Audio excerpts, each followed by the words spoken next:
Расскажите про несправедливость, которая с вами случилась. Не забывай с меня ролика, с тебя лайк и подписка. Ну и про комментарий длиннее 4 слов не забывай. Всем приятного просмотра, я начинаю.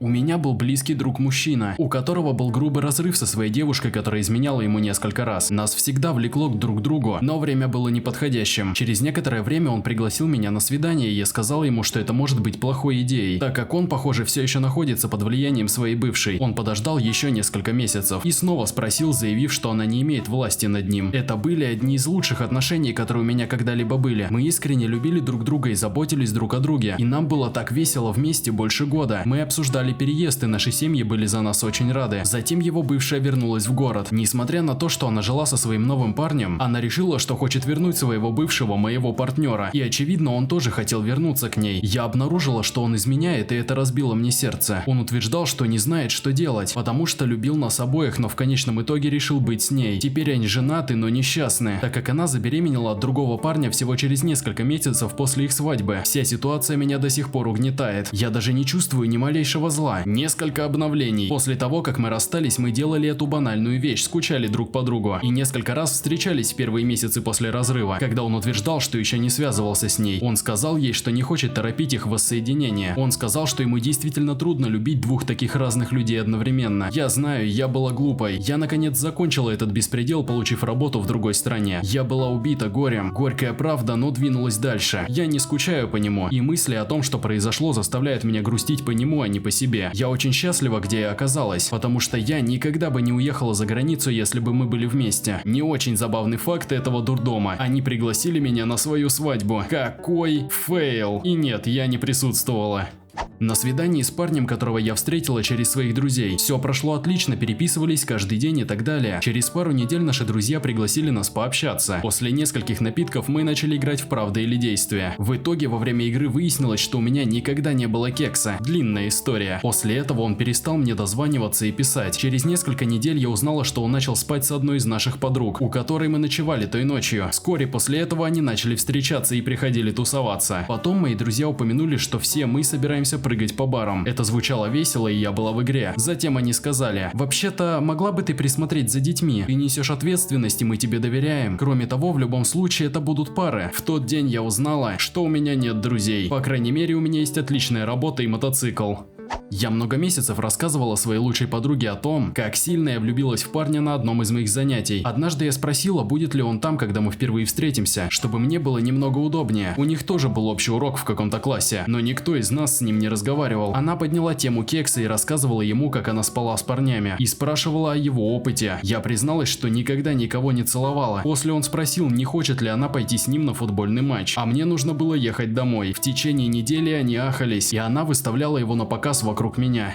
Я встречалась с парнем до окончания средней школы и большей части колледжа. Мы были влюблены и постоянно вместе, а затем, ну так скажем, я думала, что мы всегда были влюблены, но оглядываясь назад, становится ясно, что мы не были на одной волне. Этот парень окончил колледж на год раньше меня и пригласил меня на его выпускной. Я тащила свою задницу почти 2 часа на метро на другой конец Нью-Йорка. Я не знала, где сидела его семья и все его друзья. Они тоже были на церемонии, поэтому я сидела одна в течение всего этого скучного мероприятия. После этого мы встретились и поздоровались с его родителями, которые отправились домой. Я училась в колледже в другом городе, поэтому с нетерпением ждала возможности провести какое-то время один на один со своим парнем, с которым я редко виделась. Мы пошли в его общежитие, где он сообщил мне, что ему нужно вынести все свои вещи. Где были все его друзья? Никого не видно. Сильные парни-соседи? Нет. Семья? Очевидно, ушли. Так кто же поможет ему донести все эти тяжелые коробки до машины? Конечно же, его милая любящая девушка. Не помню, сколько времени это заняло, но я была рада, когда мы наконец закончили, потому что это означало, что я наконец собираюсь насладиться романтическим временем со своим парнем, верно? Ха-ха, нет, глупышка. Как только мы закончили запихивать последнюю коробку с дерьмом в его машину, он сказал: что ж, спасибо за вашу помощь. Я собираюсь сейчас пообщаться с друзьями. Я ответила: я думала, мы будем проводить время вместе, только мы вдвоем. Я провела большую часть года за 200 миль. Тупица. Нет, я хочу навестить своих друзей. Те, с кем он тусуется каждый божий день. Но ты тоже можешь прийти, я думаю. Если хочешь. Я отказалась и пошла домой. Я наконец поняла, что он чувствовал ко мне, и это было ничем. Затем я провела следующие несколько месяцев, упрекая себя за то, что была такой дурой. Я не могу сказать, что с тех пор моя личная жизнь была идеальной, но по крайней мере, я знаю, что никогда больше не позволю кому-то воспринимать меня как должное. В старших классах школы мне поставили диагноз ювенильный артрит. Я решила уехать в колледж за 180 миль от дома, вместо того, чтобы ходить в ненавистную мне школу, которая находилась в 30 минутах езды. Мой первый семестр прошел отлично. Я повеселилась, подружилась и получила пятерки. Начался мой второй семестр, и в первый же день занятий я заболела стрептококковой ангиной. Это вызвало у меня сильнейшее чувство артрита. Я еле двигалась. Я спросила родителей позволить мне бросить уроки и вернуться домой, но они отказались. Они сказали мне, чтобы я выдержала и закончила уроки, а потом поправлялась летом. Я перестала ходить на занятия, потому что ходить было слишком больно. Я перестала есть, потому что кафетерий был слишком далеко. Провалила все занятия, похудела на 13 килограмм. Но я осталась в школе, потому что этого хотели мои родители. И я не хотела их разочаровывать. Я попала в больницу. Я полностью бросила колледж и все еще пытаюсь вернуться в школу рядом с домом. У меня есть несколько разрушенных суставов, которые нуждаются в замене. Мне 19. У моей хорошей подруги был ужасный рак груди. Во время выздоровления ее подруга, медсестра, общалась с ней и помогала ей выздороветь. Оказывается, у подруги был роман с ее мужем. Первый класс. Я никогда не забуду. Наша учительница, которую до этого момента я считал поборницей добра и справедливости, пришлось покинуть комнату и попросить нас молча сесть в индийском стиле. Да, такой я старый, перед ее стулом и ждать ее возвращения. Я был единственным, кто делал это все время, пока ее не было. Между тем, около 8 маленьких засранцев бегали вокруг с визгом, как хулиганы, пока кто-то не крикнул: «Учительница идиот!» И эти непослушные мальчишки выстроились передо мной, как маленькие ангелы, прямо перед тем, как она вошла в комнату, и всем дали леденцы за то, что они были в первом ряду. Я оставил немного места, потому что вспомнил, как учитель всегда со смехом говорил: «Оставьте немного места для моих ног». Все остальные, включая меня, были наказаны. Мое лицо поплыло яростью, и я плакал, но не болтал, потому что знал, что учительнице не нравится болтовня. Несправедливость горит во мне по сей день. И в этот день я узнал, что жизнь несправедлива. Мне было 6 лет. Я заметила, что многие из моих подруг боятся говорить, будто неправильный заказ или плохой стол в ресторане, плохое обслуживание клиентов, несправедливое обращение со стороны других и так далее. Женщин обычно учат не суетиться и молчать. Например, моя подруга скорее съест что-то, что ей не нравится, чем скажет официанту: «Эй, это не то, что я заказывала», из-за страха показаться стервой или привлечь внимание к проблеме. Меня не воспитывали таким образом, потому что меня сводит с ума смотреть, как мои подруги действуют таким образом, но я понимаю, что это симптом более глубокой проблемы внутри патриархата. Я немного слишком романтик. Я ходил в очень маленькую среднюю школу, смехотворно маленькую, так что у меня никогда не было отношений или чего-либо еще в то время. Все мои друзья в колледже экспериментировали или были в отношениях, но у меня никогда не было. Я очень застенчивый и с трудом могу выставить себя на показ, но я также хочу, чтобы мой первый опыт был с кем-то, кто мне нравится, а не просто на связи. Я познакомил своего друга со своей тогдашней девушкой. Друг не знал, что мы встречаемся, и позже ночью спросил, получится ли у него замутить с ней. Я сказал: «Нет, она со мной, мы встречаемся». К концу ночи друг и теперь бывшая подруга целуются, и в конечном итоге вместе идут домой.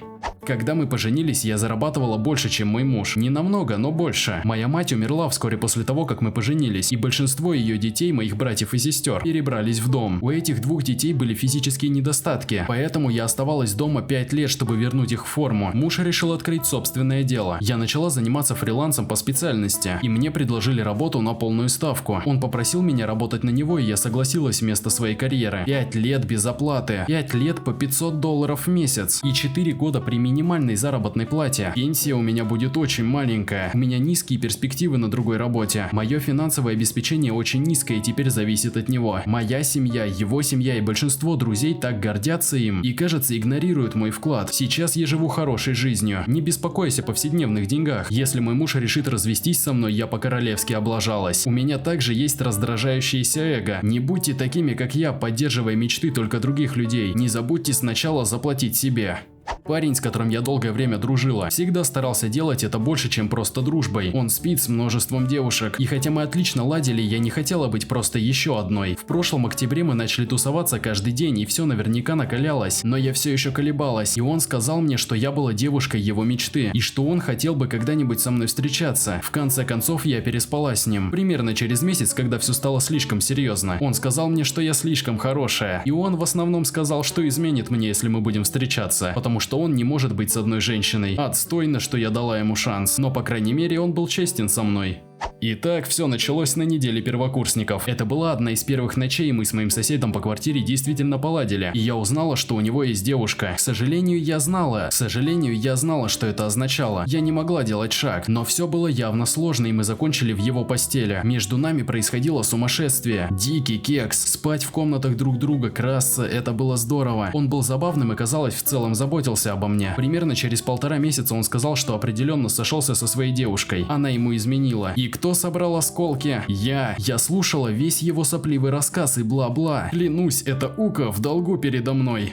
Когда я был моложе, в подростковом возрасте у меня было много друзей, не связанных между собой. Я начал их всех знакомить между собой, и поначалу все хорошо ладили. Через несколько лет люди перестали ладить и начали все время драться, создавая драмы и распадаться на свои маленькие группы. Это закончилось тем, что многие из них отошли от группы и перестали со всеми разговаривать. И я не дружу с этими людьми сейчас, несмотря на все мои усилия. В конечном итоге я страдал, потому что пытался сделать всех счастливыми. Но в итоге я потерял друзей, хотя я не имел никакого отношения ко всей этой драме. И правда в том, что если бы я не собирал группу, я мог бы все еще дружить с ними сейчас. Я думаю, этого не должно было быть. Также ушел и мой лучший друг, которого я считал своим человеком. Я очень скучаю по нему.